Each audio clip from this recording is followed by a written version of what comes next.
Welcome to Insight into Independence, the official mortgage talk show brought to you by Independence Home Loans. Welcome to the first episode of Insight into Independence. Thank you. Thank you for being here. Yeah, of course. Thank you for sponsoring this. Thank you for trusting our dream. Yes, all of the above. You got it. It'd be nice to know why this started and even how it did. Sure. Really. So let's start with that. What pushed you to start IHL? And was it a dream? Was it like a pipe dream? What was it? When did this come about? Historically, I think the end goal for me was to always kind of own my own thing. For a while, that was kind of where it stood. It was just like a concept or an idea. And then one day I woke up and finished my day. It was kind of late in the evening, and I genuinely started getting these impulses that, all right, like this is going to be my last day. Like I just need to do something different. Wasn't quite sure at that point what it was going to be yet, to be honest with you. Mm-hmm. Woke up the next day, and it was a very humbling experience. That week I probably had 1,000 people reach out. I mean, employees, ex-employees, people in the mortgage industry. And it was just all very positive text messages, thank yous, holy crap, dude, like what is happening? I feel like that's continued and grown a lot. When we started doing these interviews, and Zay can attest to this, about every single episode that we shot, 2 to 3 minutes of it, regardless of how long the segment was dedicated to saying thank you to you. How do you redirect new IHL employees that just don't know how to separate that yet? Obviously, it's always very nice when people genuinely want to thank you for an opportunity. So, like, of course, I want to appreciate it. I always try to at least, give them the respect of honoring what their message is. I don't want to like dismiss it, right? Because I hear it and it's very nice, but my brain's always worked to where, like, while yes, I may architect companies and teams and things like that, which is what I'm great at. It's people like you and the team that are like in the trenches every day, more or less like living out what my vision is in my head. Mm-hmm. And I just don't ever take credit for people's talent and hard work. It's just not who I am. So like sometimes when I get these over the top thank yous and stuff, I'm like, yes, I genuinely appreciate it. I get what you're saying, but you're the one in the desk 9-10 hours a day jamming. I might make your phone ring, but like you're the one selling the deals, you're the one closing them, you're the one designing sets and creating content. So like, yeah, it's nice to hear, but that's usually what I like to tell people. I'm like, I appreciate that, but like, thank you for all your hard work and what you guys are doing, man. You making someone's dream come to life sometimes and like watching it, it's cool to see for sure. And you were that guy that was sitting 9 to 10 hours and jamming, as you put it. Oh, yeah. You weren't just born a founder or had this from the get-go. You were a sales guy first. So what's your mindset every single time that you go into a sales-oriented conversation? Yeah, you're not wrong. I'm definitely sales first. I wish I could turn that part of my brain off sometimes, but I can't. So I am a firm believer that almost everything is a sales problem to start. They're the ones answering the phones. They're the ones setting up the application. They're the ones that can set the entire process up for success or for failure immediately before anyone else gets involved. What do we say to the client? What are the expectations? Did we introduce our assistants? Did we introduce our processing team? Do they know them by name? What's going to happen in the next 24 hours? What's going to happen in the next 2 to 3 weeks? And if the salespeople do that well, the process is very simple. Yeah. But sometimes salespeople can take the easy way out. They can do, week 1003s at the very beginning, and then the processors are already behind the 8 ball before they even start. So what's one thing, I guess, that a seasoned salesperson that even works here now at IHL does that drives you insane to that point? The very simplest thing to do is to fill out a complete application. Like, I am in Lending Pad. I need to ask my customer 4 pages of information. You ask somebody where they work, and then instead of asking them for their local address and zip code and phone number, they Google a company address. Oh. And these people live in Washington, and now they're putting a company address in for Maryland. And you can't do that because, then all of a sudden you get red flags in underwriting, and they're going to be like, well, do they work in Maryland or not?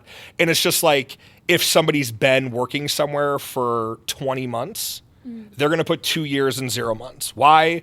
you really need to have 2 years at the same line of work, or they're going to want to know where you've worked previous. So instead of doing their job at the beginning, they're just going to be lazy, and they're going to put that they've been at this job for 2 years and 0 months, knowing that in a few weeks, the underwriter is going to say, well, I looked at their verification of employment. They've only been there 20 months. Now please tell me where they worked the previous 4 months before that. And it could have saved everyone a lot of time at the beginning. So incomplete 1003s to start the process to me drives me crazy. And especially when you invest that much into an LO. We had a lot of social media posts going around from our LOs currently and sales directors of screenshots of emails between leadership saying, you're not wrong and you're not reading this wrong. We truly do invest $25,000 in each LO every single month. Why do you go that hard for people that just start? Maybe everybody just thinks that it should be earned, but you come right out of the gates, and as you said, you make the phones ring. Definitely. Where did that come from? Most companies, you're right, they make the LOs earn that. Yeah. Or they'll start them off on their lowest converting leads, and they make them earn tiers. Some of the biggest players in the game do that, no matter who you are. Even if I wanted to go get a job at a certain lender, which is one of the biggest in the country, they would make me be an LO to start for years, and you have to earn you up to these different titles before you start getting their best lead sources. Oh, wow. I'm one of those people to where, like, we make everyone's phone ring at the exact same time. Nobody else does this. They have these snake-tiered lead systems to where your top people get calls in order and they get them first. And yes, when you're running a call center, it does make managing a little bit easier to do it that way. But for me, I know that at the end of the year, nobody got better leads, nobody got better pricing, nobody got, special treatment. If you're the number one funder, you just outsold everybody. There's no excuses. You're just the best in the room. You outworked them. You outconverted them. You can't blame it on, well, they get better leads or they get 10 leads a day, I get 4. How am I supposed to compete with that? And so at the end of the day, if I'm going to give you an opportunity to work here, I have to see what you got. Like, I have to know in the first 30 or 60 days, do you have what it takes to work here? And if I give you 2 to 3 calls, I'll never know that. Yeah. In this market, I mean, even some of the best loan officers, it's 12 to 15 calls sometimes to really book a solid deal. Okay. And so if I'm just saying, hey, you're brand new, I'm going to give you $5K in marketing, I'll never even give you a shot to start running. To your point about those first 30 to 60 days, when somebody joins the IHL team, what are you looking for them, whether that's in sales or ops, or is there any crossover in their performance? Like, what stands out to you in those early stages of not really knowing what this person could be capable of? Sales is easy. Sales is very production-based. We could tell right away if somebody's kind of got the chops or not. Some people really do need a good 30, 60, 90 days to acclimate themselves to this model. This is a very specific model. It always has been. Our leads are different. The way they come in are different. We primarily do government cash out lending. So it's a very specific niche that we do here. So if I said you have 2 weeks to show me what you got, it's not always a fair shake, but in sales, you can teach work ethic. You either have it or you don't. If you come into work at 8:45, 9 o'clock and leave at 4:15, you take 5 or 6 calls and you go home without an application, like, why are you even here? You got to be in your desk. You got to be pounding the phone. So we look for work ethic. Also, we look for culture fit. This is one of those companies to where I can honestly say I'm like 51% performance, 49% culture. Like, I want people to want to be here, that fit the mold here, that understand the vision, that get what we're doing. You don't need to be best friends with people. People that come to work with a bad attitude, they stick out like a sore thumb. And I can honestly say, like, I don't walk around the floor and see anybody with bad attitudes. I see a lot of smiling faces. Yeah. I see people that want to work hard. So operations, it's very different. This is a non-delegated correspondent lender, and we also broker loans. So you need to not only understand how to process in our lending systems, you have to understand how to do it in all of our other investor portals all at the same time and deal with your team of LOs all at the same time. You got to be seasoned. You got to be, intelligent. You got to know what you're doing. Yeah. And so some processors that we've hired that have worked at fully delegated banks, they don't jive. They don't mesh into this model. It's very different. When you're dealing with 5 or 6 different lenders, different underwriters, different closing teams, it's a lot. It's a tall order for anyone in fulfillment here. At that point, it's, can you take what you're taught and apply it in real time efficiently and effectively without constantly needing micromanagement or babying? Yeah. Like, that's kind of what makes people successful in fulfillment. And we have an unbelievably talented fulfillment team. Our sales team, obviously, they're animals, but our fulfillment team, they're on early, they're on late, they're available, they're smart, they ask questions, they get it. They're dealing with a bunch of type A loan officers constantly all day, and they do it with a smile on their face. So that's kind of what it takes to be successful here, there too. Do you think that being type A is the best way to be a top funding loan officer here? There seems to be some similarities in the top 10. It's not necessarily about being type A, but to be assertive and autonomous and driven and a self-starter are just, I think, basic key attributes to being a successful person in sales. There are unicorns. There are natural-born introverts that have an unbelievable personality on the phone. They become a different person. That's a unicorn. But if you're going to build an army of salespeople, you want people that are driven, they are social, they're competitive, they like to multitask, they can get things done effectively and efficiently, they love being on the phone, they don't shy away from confrontation, they can mimic their clients, they can gear the conversation based on the clients, tonality, pitch, tempo. Sales is an art form. It really is. What kind of LO were you? I was the best. I would get asked that question a lot, like what makes you different than anyone else? And I wish I could say that you selling a 6% rate would sound like me on the phone, but it just won't. Mm-mm. The way I speak, the way my tone is, the way I come across, it's a confidence to where you can't be scared to lose a deal on the phone. And I believe that confidence is attractive in almost any aspect of life. And if you take control of the conversation and they know that you're intelligent, they know you're about your business, you grab their ear right away. Even with me just raising my voice for a minute, I can see your eyes go up. And it's just little things like that you don't take for granted on the phone. But you can't be scared to lose a deal. It's just like my time is valuable, just like the customers. And it's okay to let them know that in a very nice way. Like if they're not interested, my phone rings all day with people that cannot wait to learn about their benefits. So this is how this conversation's going to go. I'm going to need this information.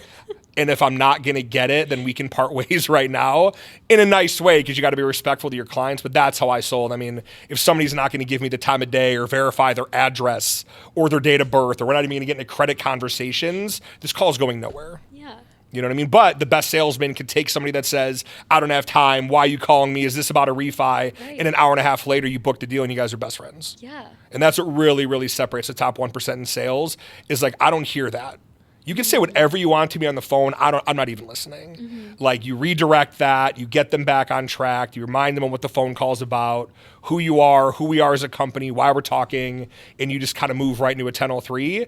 And most of the time, your clients are going to be very responsive. What's something I think that outsiders may see, but that your team sees differently than you? Or just about you as a leader? You know, leaders eat last can be a cliche, but like to me, it's just really not. I always take care of my team before myself. And usually if you do that well at the end of the day, when you're at the top of the pyramid, you're going to come out okay for the most part. Sometimes you're not. Sometimes, you know, I've rolled negative for months and months and months at a time. You know, it's just part of the business, especially when you're an owner. But yeah, you know, I learned a lot managing at a high level at a very young age. So some of the over-the-top intensity or management by fear, which is what I think new managers sometimes tend to rely on, I just don't do anymore. Yeah. It's just something that, you know, it's very ineffective long-term. Even if you get an immediate jolt in production for a day, you can't manage in fear. People don't want to work like that with their shoulders tense all day, you know. But, you know, there was a time when I was, you know, 32, 33, and I did manage like that a little bit, and I learned from it, and it's just stuff I just wouldn't do anymore. Okay. I think they would tell you that I'm very trusting. I'm a lot more hands-off now than I used to be. If I put you in a position, it's because I believe that you could do the job. Mm. You know what I mean? So why micromanage at that point? Yeah. I'm there to support. I'm there to help them get better. I'm there to learn. But other than that, you know, they know how to do the job, or I wouldn't put them in it. Well, there you go. What's the moment that made you the most proud since IHL started? So just here. Not this, it doesn't have to be here. My daughter wants me to say my daughter. That's a tough one because there's been a few. So when we hit over $100 million in our 8th production month, from a production standpoint, I was very proud of that because that's a big number. And in a previous life, it took me and my team almost 3.5 years to accomplish that. Oh, wow. And it was during a refi boom where rates were just the lowest they've ever been at that time. So to start from scratch and then 8 months later fund $100 million in arguably the worst refi market this country's ever seen was awesome. In terms of some of the little things, like when we first moved into the office, just like seeing the logo that like we all decided on, that, you know, my daughter signed off on for sure, like on the wall with like the company name in like big bold letters. Sometimes I'll scroll through Teams and I'll see 50 or 60 people who I didn't even interview. I didn't hire them. And now like they've chosen this company as their career and they're repping IHL gear. Everyone's, you know, rocking the clothes all the time. So like it's the little things like that for me that get me excited, because I manage probably 5 to 1 people now that I've never managed before. Yeah. I mean, it's not even close. I mean, there's so many people here that we've never managed before, and to know how excited they are to come to this company that we were so proud to get off the ground, and to see how big it's gotten so fast. Like usually now it's like those little things that get me excited. Let's talk about company culture for a second. We tend to throw very exciting events, and next month I want you to just kind of talk about that. And when I met you, I was shocked because you're this awesome sales guy, very direct, very like, this is what we want and we're gonna do it, and it happens. Mm-hmm. And then you're also like, but I love planning parties. So I do. I think that that's an aspect of you that I don't know if a lot of people know or would guess. Probably not. So when did that start? Did you just like doing that? Or? I don't necessarily know if it's a like. It's I know what I like, and so like if I'm gonna plan an event, I know if I just do it, it's gonna get done the way I want it to get done. But yeah, I mean the semi-annual event that we're throwing next month, which is our second one here, you know, that started probably 10 to 12 years ago, to where we were jamming. I mean, we were hitting numbers. Everyone was busting it, and you know, we have our December party, but we were like, why not throw a mid-year party? Like, why not just, you know, celebrate the first 6 months of the year and let off some steam? We're just going to call it the semi-annual. And then it started, and our first one was at Eddie V's in North Scottsdale, and there's maybe 30 of us there. And then we outgrew it, and we were too big for that steakhouse. And then we came down to Old Town, and then we bought out Mastro City Hall Steakhouse, and we did one there. And then we had to start going to, you know, Old Town nightclubs afterwards. And then we outgrew there, and then we went to Maple and Ash, and then we'd go to the W afterwards. And, you know, we've just had a lot of fun with it, but I really do think it's important to where, yes, we're going to give out awards, and yes, we're going to, you know, give the people for the first 6 months of the year, the top performers, their accolades that they deserve. Putting your whole company at a venue to where they can really get to know each other and build relationships that you can't build during the day. Yeah. Like you can't really build a relationship with your processor that's remote or that's in another state or that you haven't met yet. I mean, like when I see these parties and like you have a dedicated processor and it's the first time you've met them. Yeah. And you talk 100 times a week and it's like, oh my God, you know, like I love that stuff. That's why we do it. And yeah, we like to have a good time too, but I do like planning events. I've gotten very used to it. I'm not going to lie. It's a good time, but yes, passing it off to you, to you guys this year, it was more like, you know, listen, like I just want to show up to one of my parties and not know something. Like just, I don't care if it's a picture on the wall that I didn't know was there. Like just it's something. Element of surprise. Yeah, because sometimes we do big surprises. Like in years past, we've had, you know, big hip hop artists and DJs, and eventually we'll do stuff like that here again. But yeah, like I know that that's coming, and then like I'm sitting up in my hotel suite watching the stage get built, and like I'm the only one that knows what's about to happen. So like I want to have that feeling one day. Okay. Where like I'm like, this is our budget for performance. I don't want to know anything. Heard. I want to show up and I want to be surprised like everyone else. You know? Well, I think that's a wonderful problem to have. Definitely. And we're very excited about next month. Izzy, it's time for you to come on. Are you excited? Yes. Welcome in. Okay. So Izzy, I have a couple questions for you first. What do you think your dad does every day, in your opinion? His office and work and walk around. So he's walking around all day, answering the phone. Makes breakfast. He makes breakfast. Wow. What Cuts breakfast fresh does he make? Strawberries. Strawberries. Fresh strawberries. Fresh strawberries. Do you get them from Bill and Scatena Farms? We do not. Okay. We have not Locally we have sourced. not shopped at Scatina Farms yet, unfortunately. He has a farm. He does have a farm in He's his house. doing a whole branding thing. Yeah, it's a thing. Scatina Farm. Scatina Farms, yeah. Like, what do you think's going to happen for IHL in the next 2 years, in your opinion? You Okay, picked the so logo. I'll have my own desk by the next few years. Well, yes. I hope it goes viral.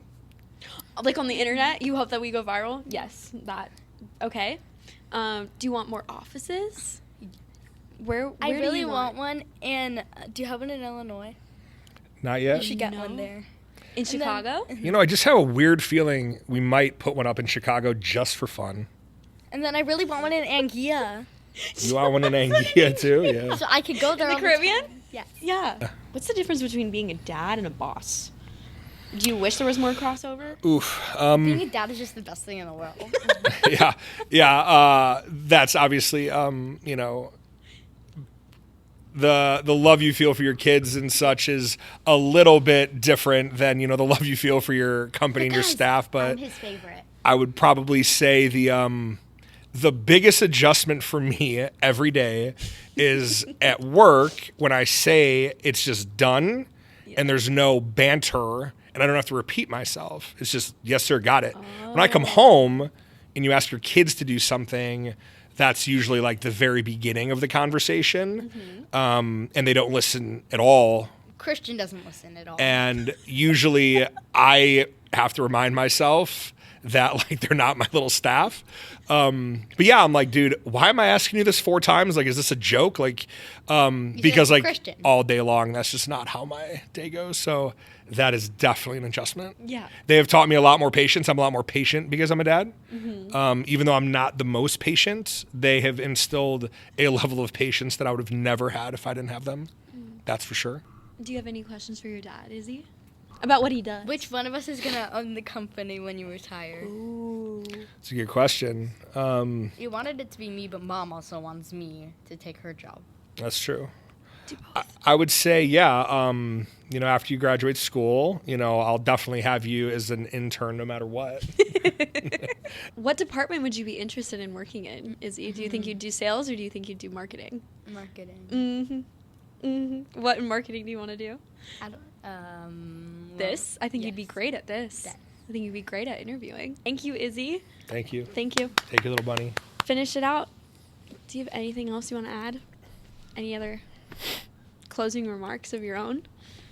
I always feel very grateful and blessed to have such a loyal team here and such a talented team, and people give up time away at home and they work hard, and yes, they do it for their own success and their own accolades and to provide for their family, but they also do it for the cause too. And like, I never take that stuff for granted, but not even being 2 years in and accomplishing what we've done, to watch this company grow on a national footprint year over year is going to be very, very exciting. And that's what keeps me driving because, you know, this is going to be an absolute grand slam. And I know we say this a lot in our posts, but we really haven't gotten started yet. Yeah. Just still figuring things out a little bit. Yeah. It's a nice little temperature of the waters, I guess. It's like you can feel it heating up.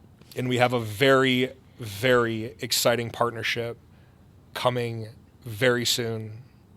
What? That will be a very large addition to what we're doing already that I'll speak about when, you know, the ink's dotted, which should happen next week. Is that all you can tell us? That's all I can tell you. Until the ink is dotted. Until it's done, and done. Okay. I don't want to really talk about it too much, but Okay. it's an unbelievably exciting partnership with a very well-known company that will only help our organization grow and develop into different areas than we are presently in. Oh, wow. Okay. Will you tell Izzy later off camera? Maybe. That's all I have for you. Do you have anything for us? Great job. You guys kick butt. Very proud of my marketing team. There you go. Make sure to look at our TikTok later today because we will be posting. Thank you. Good job.